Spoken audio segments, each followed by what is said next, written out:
Welcome two part 2। ये घर भात हो माई और मामा ମୋ ଛୋଟ ଧରିକି ଠିଆ ହେଇଛନ୍ତି। ମୋ ମାଇଁ ଭାତ ଗୁଡ଼ାକୁ ଗାଳି ଦେଉଛନ୍ତି ଉଭୟ ଭାତ। ତାପରେ ଗାଳି ସାରିଲା ପରେ ଏପଟେ ମାଇଁ ଦୁଇ ଜଣ ଆମ ଗୋପନ କଥା ସିକ୍ରେଟ୍ କଥା କିଛି କହୁଛନ୍ତି। ଆରେ ମାମା ଆଉ ମାଇଁଙ୍କର ଏବେ ଯାଇକି ଗାଳୁଛନ୍ତି ଗାଳିବା ସରିନି।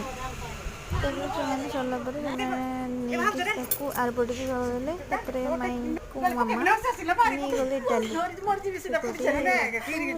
ରେଡ଼ି ହେଇଗଲା ନା ସେଗୁଡ଼ା ଖାଇବା ପାଇଁ ନେଇଯିବା। ସେମାନେ ନେଇ ସାରିଲା ପରେ